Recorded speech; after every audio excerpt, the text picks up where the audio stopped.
Oi, amigos, tudo bom? Bom, se você tá aqui pela primeira vez, não esquece, deixa seu like, se inscreve no canal, vem fazer parte da família Imparcialmente Santista. E como vocês viram aqui embaixo, tô colocando para vocês o link na descrição do nosso vídeo aqui, para vocês baixarem e terem o aplicativo da OneFootball. Lembrando que esse mês aí tá na reta final da Bundesliga, a Bundesliga é o campeonato alemão, e no dia 23/4, ou seja, daqui a pouquinho, daqui a 2 dias, a gente vai ter o grande confronto Bayern e Borussia, e vocês podem acompanhar tudo dentro do site da OneFootball, tanto os torneios, notícias, transações de jogadores, todas as informações no site, num dos aplicativos aí mais completos de futebol. Vocês podem baixar aqui gratuitamente. Vou colocar o QR Code enquanto a gente inicia aí os nossos temas desse vídeo, para vocês apontarem aqui para o seu QR Code e baixarem no seu aplicativo ou clicarem no link aqui da descrição do canal. Bom, recados dados aí, para a gente falar um pouquinho sobre o vídeo de hoje. O vídeo de hoje é bastante sobre o Bustos, porque eu acho que o Bustos vem fazendo um trabalho até que regular no time do Santos, e ontem passou por um jogo muito ruim, e eu vi umas críticas extremamente pesadas nas redes sociais, né? Muita gente pedindo fora Bustos, muita gente tendo algumas reações até pesadas e extremistas, né? Eu acho que o Santos hoje ele não pode mais ser extremista, e o Santos não pode mais tomar nenhum tipo de atitude que seja algo impensado. O Santos não tem tempo de recomeçar, e os reforços que estão agora no time do Santos, 90% foram aprovados pelo Bustos, né? E muito por isso também, bem ou mal, que a gente está vendo uma insistência nos mesmos nomes, tanto do Rúlio, quanto do Angulo, quanto do Maranhão, porque são nomes aprovados pelo treinador. E de certa forma, se tratando de um time que é extremamente pobre, como o Santos, né, tem problemas financeiros, como o Santos Futebol Clube, ele precisa mostrar para que veio, por que ele contratou, por que ele comprou, por que ele pagou tão alto em alguns empréstimos. E tem a questão do Goulart, por mais que o Goulart tenha vindo antes que ele, não deixa de ser um jogador de 500 mil por mês. Então é um jogador que vai aparecer no elenco até que efetivamente esteja 100% desgastada essa relação e que a gente não consiga mais utilizar o Goulart. Bom, antes de falar aí, eu separei aqui algumas notícias legais que a gente teve ontem sobre a coletiva do Bustos, bastante coisa do Diário, do UOL, e também uma entrevista bem legal que eu recomendo que vocês leiam aí, principalmente sobre o Bustos, da Tribuna, do Bruno Lima.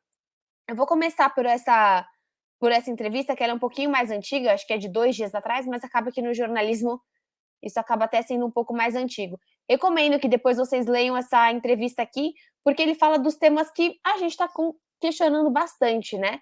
Bom, entrevista para a Tribuna foi no dia 20, 2 dias atrás, foi basicamente ontem, e aí tem as coisas no Santos que já parecem ser muito antigas. Bom, falando aqui, por exemplo, quando você fala do Ângelo, né, que muita gente comenta do fator, poxa, o Bustos deveria ter utilizado o Ângelo já tem um tempo, o Ângelo demorou para ser titular.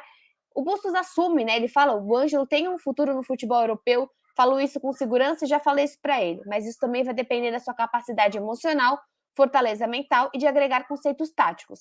Ele segue por um bom caminho e temos que continuar apostando e apoiando. É um jogador de potencial, tem apenas 17 anos.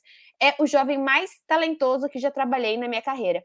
Acho que essa frase é bem importante aí, que o Bustos fala sobre o Ângelo, e a gente consegue ver que, assim, por muito tempo o Bustos demora para colocar o Ângelo, e hoje, basicamente, o Ângelo é o dono ali, né? Hoje o Ângelo é o dono da nossa ponta direita, principalmente após a saída do Marinho. Ele tentou jogar até com o Lucas Braga de direita, com o próprio, não sei se quando entrou com o Juan, que não foi de centroavante, ele jogou também com o Juan de direita. Ontem ele colocou o Marcos Leonardo de direita, mas a gente sabe que você jogar o Ângelo com o próprio Madison, né, os dois na direita, é um lado muito forte do Santos, ofensivamente, né? Acho que a gente vai ver, eu sei que muitos questionam esse fator do Bustos, mas acho que a gente vai ver cada vez mais o Ângelo, até por falta de opções, né? E aí, quando o Bruno Lima pergunta para o Bustos, antes desse último jogo, né, sobre as vitórias que o Santos vinha tendo, o Santos teve 2 vitórias seguidas, ele fala muito que, para ele, um bom jogo é um jogo que ele não toma gols. Então, acredito que para o Bustos ontem, até pela expulsão dele, tenha sido um jogo terrível, né? Porque é um jogo que não o Santos toma um gol, mas precisa, assim, de uma partida absurda do João Paulo para que termine no 1-0. Então, aqui, ó, eu gosto quando Eu não gosto quando tomamos gols e, por enquanto, só não sofremos gols contra o Fluminense. E isso continua, né? Então, eu acho que assim, o jogo 0-0 contra o Fluminense foi o único jogo até agora que o Santos consegue sair sem tomar. E o último jogo foi um exemplo de uma dificuldade tremenda que o Santos tem de não conseguir bloquear a equipe adversária, porque o primeiro tempo inteiro o Santos chuta, acho que o Santos faz a sua primeira finalização aos 18 minutos. Então foi um bombardeio eficaz do Curitiba. E o Santos acaba terminando com mais posse de bola e sem nenhum tipo de eficácia. Ele fala aqui, o Bruno pergunta em relação aos próprios esse fator ofensivo da torcida do Santos, né? E ele fala, em alguns momentos seremos mais ofensivos. Assim, deixa eu reformular essa parte. O Bruno pergunta sobre o fato da torcida do Santos querer um Santos ofensivo. Tô gaguejando, mas vocês entenderam o que eu tô falando. DNA ofensivo, que é muito por isso que as críticas na internet também estão vindo no sentido de o Carille, né? Um Carille estrangeiro aí, colocando o futebol do Bustos nesse sentido. A gente já vai falar também sobre o que o Bustos queria para o jogo de ontem, para a gente entender um pouquinho do que aconteceu. E ele fala: em algum momento seremos mais ofensivos, vamos jogar com muito mais gente no ataque e com menos atletas na marcação, porque em algumas partidas teremos que ser mais ousados. Não poderemos sempre jogar da mesma forma. Eu entendo isso que ele fala e eu acho que a última partida ele teve uma ideia razoável de jogar com o Maranhão e com o Sandri, mas era difícil dessa ideia ser muito efetiva quando o Maranhão até agora está no seu, sei lá, quinto jogo e não fez nenhuma boa partida inteira, e o Sandri entrou bem naquele jogo contra o Ituano, mas esse ano inteiro não vem jogando bem. E não quer dizer que é um jogador que tem que ser jogado de escanteio, nada disso. Mas é um jogador que você coloca dois jogadores juntos que não fizeram ainda esse ano uma boa partida inteira, né? Então, em termos de atuação, em termos de consistência, estava um pouco mais em evidência que isso não ia dar certo. Em termos de posição, em termos de habilidade, faria todo sentido você jogar com esses dois atletas. Mas aí, acho que é um ponto da teimosia que a gente vai ver para os próximos jogos. Se a gente continuar vendo essa dupla, cara, se no final de semana, contra o América, dentro de casa, último jogo dentro de casa, depois a gente vai ter uma boa sequência fora de casa, o Santos vai ter que ser mais leve no meio de campo. Eu não sei se ele vai entrar com o Rodrigo e com o Zanocelo, com o Rodrigo e com o Sandri. Com o Rodrigo e com o Sandri pode ser até uma dupla interessante, né? O Rodrigo, ele entra e você vê que o time ganha um controle de bola quando o Rodrigo Fernandes está em campo. Agora, provavelmente, a gente não vai ver mais essa dupla de Maranhão e Sandri, porque você joga fora de casa para você ter o poder no contra-ataque, você acaba colocando esses dois jogadores e o Santos não conseguiu nada do meio de campo. Ontem, ainda somando com a ausência do futebol do Goulart ontem, o Santos teve um meio de campo nulo. E achei essa pergunta bem interessante que o Bruno fala sobre o atual elenco do Santos, tem 33 jogadores, considerando os 4 goleiros. Na sua opinião, qual é o número ideal para se trabalhar numa temporada? Eu achei bem legal a resposta do Bustos, que ele traz assim: nunca tinha trabalhado com um campeonato tão competitivo e com tantos jogos, como aqui no Brasil, considerando as 3 competições que o Santos felizmente ainda está. Eu, particularmente, gosto de trabalhar com 24 ou 25 de linha com 4 goleiros. No entanto, temos um elenco grande porque a maioria já estava aqui. Porém, não é um tema que podemos resolver em um dia. Quando abrir a próxima janela de transferência, temos que ver os jogadores que têm a possibilidade de sair. E a gente já vê uns, né? A gente vê, por exemplo, a saída do Balieiro, a saída do Jobson, a próxima que sair que vai ser do Marcos Guilherme, provavelmente o Santos não vai continuar com o jogador. Você tem, por exemplo, o Kevin Maltz que não está sendo utilizado, o Ivonei que não está sendo utilizado.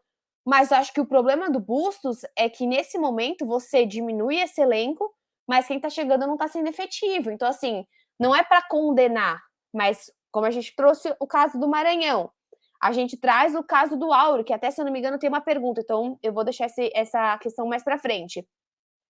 Tem a questão do Angulo. O Johan Julio não foi bem nos últimos 2 jogos, mas no jogo da Sul-Americana até que ele jogou bem. O Maicon é um baita de um reforço. Acho que de todos esse ano, a zaga foi a melhor reforçada, porque hoje a gente tem uma zaga titular que não é do ano passado. Você consegue jogar com o Bauerman e você consegue jogar com o Maicon, e acho que é praticamente o setor do Santos, o único setor do Santos que o Santista sabe quem vai jogar. E aí ele fala também do próprio Sandri, o que é muito legal porque a gente tem a experiência de ontem com o Sandri, né? E ele fala: quando eu cheguei, o Sandri vinha de um longo período parado por conta da lesão, ele não vinha na plenitude que está agora. Neste momento, o Sandro se encontra muito bem e tem melhorado as suas condições físicas. Sua capacidade técnica é excelente e por isso a torcida o ama. É um jogador muito técnico. Quando eu cheguei, vimos que estava abaixo do nível, sem intensidade.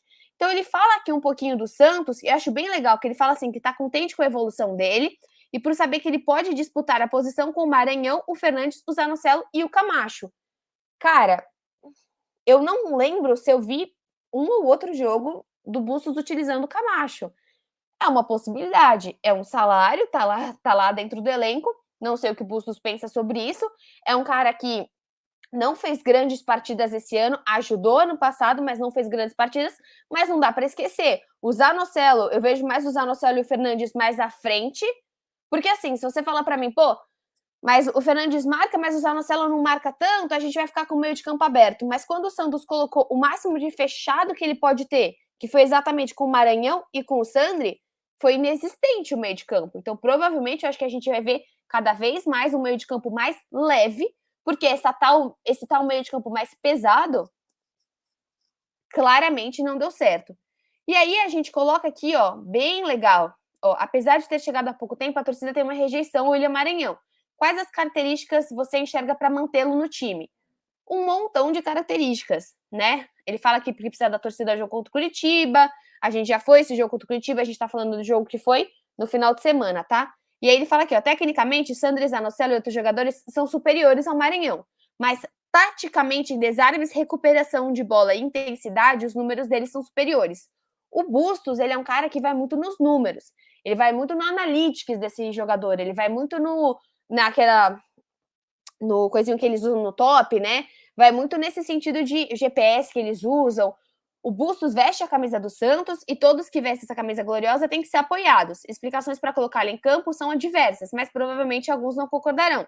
Em todo caso, ele pede que os torcedores apoiem, e até eu vejo que no jogo do final de semana, até comentaram, né? O Bruno Gutierrez, o setorista da Globo, ele comenta: pô, eu tava lá e uma ou outra jogada boa do Maranhão, a torcida tava lá, tava apoiando, tava colocando ali um pouco mais de ânimo nesse jogador, né?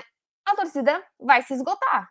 E daqui a pouco, provavelmente, tanto o Bustos quanto o Maranhão pode ser que realmente a torcida se esgote no sentido de não aguentar mais. O Maranhão já é um cara que não vem com essa aprovação total da torcida e até agora não fez bons jogos. E aí sim, né, a pergunta que eu ia comentar com vocês, que é em relação ao Auro. O Auro foi contratado com status de titular, mas não tem atuado, e até no último jogo não foi nem escalado como os relacionados para a última partida, né? E aí ele fala, quando ele ficou fora de algumas partidas foi porque decidimos contar com mais jogadores ofensivos entre os relacionados. O Auro é um atleta de primeira divisão, com passagem por seleção, barará, barará, barará. Foi o jogador contratado para competir com o Madison, pela titularidade na lateral direita. A minha opinião sobre ele é que se trata de um bom jogador com características, mas assim como o Sandri, vem de um longo período de inatividade. Então, ó, e isso, existem jogadores que colocamos a camisa e jogam, porém existem jogadores que custam mais para se adaptar. Além disso, quando ele tentou jogar, nós não estávamos fortes como time. E isso custou a todos. É preciso lembrar também que não tem apenas 22 jogadores, são 29 atletas, e isso resulta numa grande disputa, numa ótima disputa, ele coloca aqui. A gente até pode ter quase 30 atletas, mas a gente só tem 2 laterais direitos.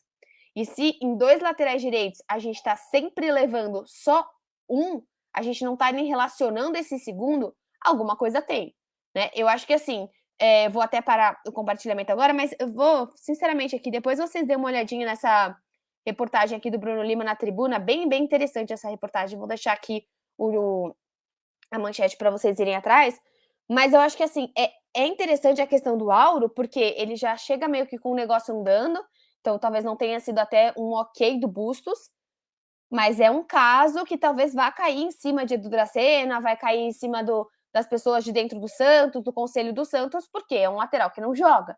E é uma função que a gente precisa. Tanto o Auro quanto o William Maranhão, a torcida, assim, pelo menos o Maranhão tá jogando, bem ou mal, a gente tá vendo o futebol dele. Bem ou mal, o Auro não tá sendo nem relacionado.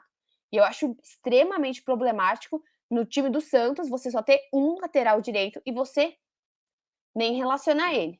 Bom, agora mais sobre ontem, né, que eu acho que é legal a gente também falar, sobre o que aconteceu ontem no jogo e sobre as respostas do Bustos, né? Acho legal aqui, porque assim, vamos colocar aqui a matéria do Diário do Peixe para a gente ver a coletiva do Bustos. Interromper compartilhamento. Compartilhar a tela. Bustos nega esquema defensivo e explica a ausência. Aqui, matéria do Guilherme Lesnock. Bustos nega esquema defensivo e explica a ausência de Fernandes, que é o Rodrigo Fernandes, que até é o jogador que a gente fala que entra e realmente melhora bem o time do Santos no sentido de controle, minimamente um maior controle ali da saída de bola, né? O Santos sofreu demais no primeiro tempo. A escalação santista não agradou, mas Bustos negou que a escalação tenha sido defensiva e citou exemplos de como tentou armar de forma ofensiva o time do Santos. Vamos ler aqui a resposta de ontem. Hoje, nós jogamos com linha de 4, um volante de recuperação e um de jogo e 4 ofensivos. Ângelo e Rúlio são ofensivos, Goulart e Angulo também. Tivemos Goulart por Batistão e Angulo por Marcos Leonardo, assim como Fernandes e Zanocelo por Maranhão e Sandri, mas não tivemos bem no primeiro tempo. E aí, ele explica a ausência de Fernandes. As mudanças são pelas quantidades de jogos. Fernandes chegou e jogou em todas. Angulo e Marcos Leonardo estão no mesmo nível e podem jogar ambos, assim como os demais. O problema é que defendemos mal taticamente. Eu acho que assim, realmente, se você olha quando ele fala que ele tenta, né, ele tenta fazer as alterações, ele de fato tentou no jogo de ontem. Mas a primeira alteração do Bustos, ela acontece aos 20 minutos do segundo tempo. Não precisava ter esperado 20 minutos do segundo tempo e ter quase tomado um segundo gol para perceber que o Santos estava nada ofensivo. Aqui ele coloca aqui, tava com um volante de recuperação e um de jogo. Então, beleza. Você tava tentando jogar com o Maranhão e com o Sander. E 4 ofensivos. Sim, 4 ofensivos. Só que assim, o Julian não tava conseguindo jogar, o Goulart estava absurdamente mal. E aí você tem lá na frente jogando com o Angulo, que também não estava bem, e um Ângelo sozinho. O Curitiba, ele estudou o jogo passado. O que ele fez? Ele foi totalmente em cima do Ângelo. E aí, as alterações até que fizeram sentido, mas demoraram demais. Você tirar o Goulart pelo Batistão, poderia até ter colocado o Batistão como o próprio Angulo. Ou poderia, por exemplo, tem gente que fala, ele tá jogando o Goulart no lugar errado. Pô, então poderia ter colocado o Goulart pra frente, tira o Angulo, coloca o Batistão atrás, que foi como o Batistão jogou na última partida. Ele demora, ele não tira o Rúlio, ele demora para tirar o Angulo, e quando ele chega para tirar o Ângelo, que ele coloca o Marcos Leonardo pro lado. Então chega um momento que a gente tá com 3 centroavantes. Se eu não me engano, a gente teve um momento que jogou com o Batistão, com o Angulo sem jogar nada, com o Marcos Leonardo na direita, que não é o lugar dele, e com o Rúlio do outro lado, que não estava jogando bem. Então, assim, existiram alterações que poderiam ser efetivas, e aí depois ele tira o Rúlio, coloca o Braga até que dá uma dinâmica, uma velocidade para essa equipe, mas a torcida vai pedir cada vez mais também o próprio Barbosa. Então, assim, existiu uma ideia, mas essa ideia do Bustos ontem, no caso, ela demora, e na minha opinião, ela é errada. Você conseguir colocar, de fato, o Fernandes e Zanocelo por Maranhão e Sandri, legal. Se demorou pra caramba pra fazer isso. Mas a alteração, beleza. Você conseguiu fazer uma alteração decente. Mas você ter essa demora e você manter por tanto tempo o Gulo, você manter por tanto tempo o Rúlio, isso eu acho que realmente não fez sentido. E aí, eu acho legal a gente pegar as outras 2 matérias aqui que a gente tem, falando exatamente sobre ontem, que o Bustos assume a responsabilidade por derrota do Santos, mas novamente ele defende a escalação, né, ele lamenta esses erros táticos individuais, e aí ele comenta aqui, eu vou abrir para vocês aqui. Peraí. Um sentadona na cabeça. Sentadona, sentadona, sentadona. Ah, que esse sentimento.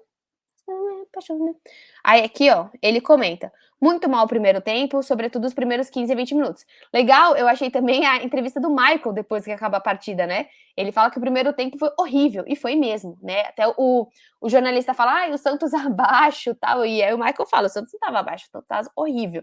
E eu acho que é esse tipo de cara que a gente quer ver mais essa postura no próprio Goulart, né? E realmente eu acho que o Maranhão até agora é a melhor contratação que o Santos. Desculpa, olha o Maranhão. Imagina se eu termino essa frase. O Michael é a melhor contratação do Santos para esse ano. E aqui o Bustos fala: muito mal o primeiro tempo, sobretudo os primeiros 15 a 20 minutos. Intensidade, posicionamento e recuperação. Mal. Sem tirar os méritos do Curitiba. Sem pressionar, sem lutar pela bola como tem que ser. João Paulo nos salvou pelo menos 3 vezes. Sofremos o gol no contra-ataque, mas é impossível não comentar o que nos ocorre. Aí ele vai falar aqui também do pênalti. Eu realmente não quero entrar no pênalti, porque eu acho que, assim, é o que ele fala, poderia ter terminado 1-1 o primeiro tempo? Poderia, legal, legal, poderia mesmo. É o que ele fala aqui, ó.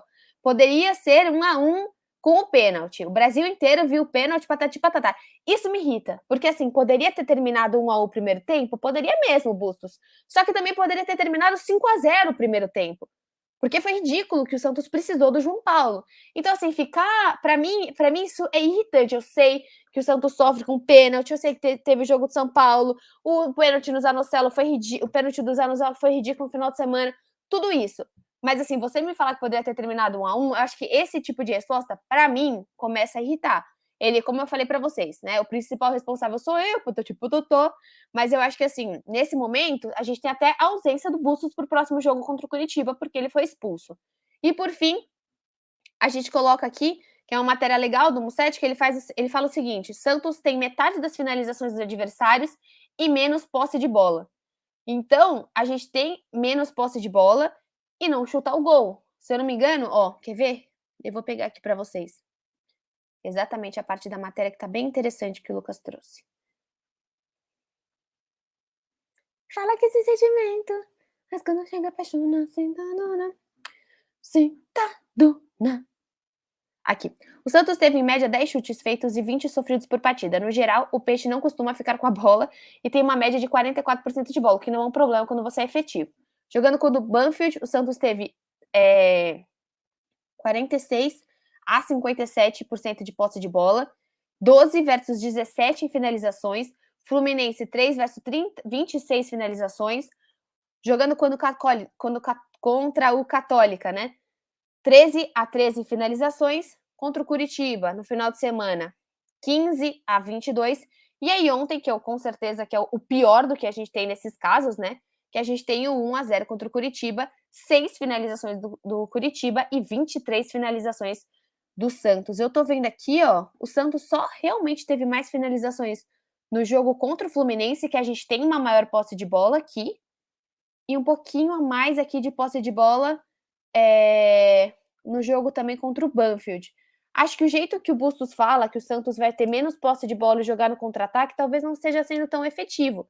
Talvez o time do Santos esteja conseguindo precisar mais da posse de bola para conseguir ser efetivo. No primeiro tempo contra o Curitiba, se eu não me engano, foi um tempo bom do Santos. O Santos ele tem domínio total da bola. Então, talvez, por mais que o Bustos esteja falando no sentido de precisar jogar, ser efetivo, no sentido quando você tem a bola, fazer o contra-ataque, talvez esse time do Santos seja um time que precisa de mais posse de bola, mais controle, mais esse momento mais racional, mais emocional, mais psicológico, para que ele consiga de fato chegar ao campo do adversário. Ontem, quando o Santos dá a bola para o Curitiba, ele simplesmente dá e não recupera. Isso foi extremamente traumático para o time do Santos. Bom, uau, quase 25 minutos de vídeo. Quando eu falo isso aqui, quando eu coloco as reportagens, eu vou que vou, né? Bom, deixei aqui embaixo para vocês meu cupom da Centauro. Todos os itens vendidos e entregues pela Centauro com 10% de desconto, usando o meu cupom IMPSANTISTA. E ufa, cansei de falar. Pensando se tem mais alguma coisa para falar para vocês. Acho que não. Me ajeitando aqui, nossa, tá meio bagunçado, né? Mas vocês estão acostumados comigo. Beijinhos, até o próximo vídeo. Para que se sente